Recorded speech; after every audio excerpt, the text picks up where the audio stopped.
You leave the house for 10 minutes and come back to barking, scratches on the door, or a destroyed cushion. Your dog isn't being naughty, they're terrified. In this video, I'm going to show you how to start stopping dog separation anxiety for good, and how my step-by-step guide can walk you through the whole process, day by day. If this already sounds like your dog, stay with me. Hi, I'm an expert who is also very fond of dogs, and I help dog owners turn panic into calm, especially with rescue dogs and those clingy Velcro dogs that can cope when you walk out the door. If you've been feeling guilty, embarrassed, or completely stuck, I want you to know this. You are not a bad owner, and your dog is not hopeless.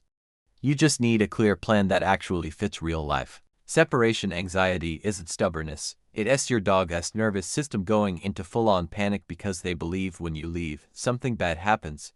Maybe they were never taught how to be alone. Maybe they had a rough past. Maybe life changed and now they're suddenly struggling. The good news is, anxiety is learned, which means calm can be learned too, if you go step by step. That's exactly what my guide is built around. In my method, there are 3 main pillars. Number 1. Understanding your dog's panic, so you stop blaming them and start working with their brain, not against it. Number 2. Safe, tiny absences that build their confidence like a muscle, instead of throwing them into the deep end. And number 3. Calm routines and environment, so your dog has predictable signals that you leaving doesn't mean disaster anymore. In a minute I'll show you how to start using these. Then, if you want everything mapped out day by day, I'll show you where to get the full guide. First, we need to stop accidentally making things worse. Right now, your dog might be left for hours while they're barking, drooling, shaking, or trying to escape. That's like asking someone with a fear of flying to take a 10-hour flight every day. It doesn't teach them to feel safe, it just proves to their brain that it is terrifying. So step 1 is this. For now, avoid leaving them long enough to go into full panic. That might mean asking a friend or neighbor for help, using daycare occasionally, or arranging your schedule so they're not alone for huge chunks of time while you retrain. Short, successful absences are much better than long, traumatic ones. Step 2. Reset your leaving routine. Most anxious dogs start to panic before you've even gone anywhere, when you pick up your keys, put your shoes on, or grab your bag. Those little actions have become warning sirens. For the next week, several times a day, I want you to do fake leaving without actually going. Pick up your keys, then sit back down, put your shoes on, and go make a cup of tea. Grab your coat, then watch TV. No drama, no big fuss. You're teaching your dog, these signals don't always mean you're about to be abandoned. Over time, their brain starts to relax, because those cues are no longer a guarantee of something scary happening. Step 3. Tiny absences with a positive association. Most people try to go from never leave to be fine for an hour in one jump. For an anxious dog, that's too much. Instead, we start ridiculously small. Here's what you do.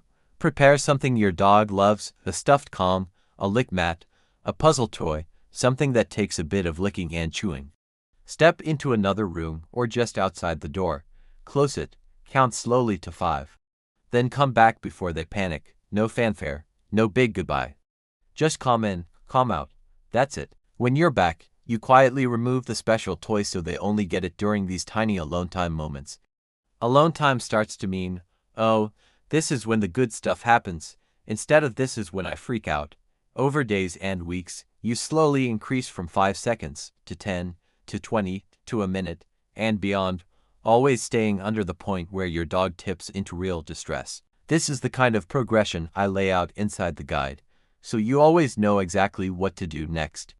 If you're listening to this and thinking, that sounds right, but I know I'll lose track or go too fast, that's exactly why I created my step-by-step guide, How to Stop Dog Separation Anxiety for Good. You don't have to guess the timings, the steps, or the order. It's all written out for you.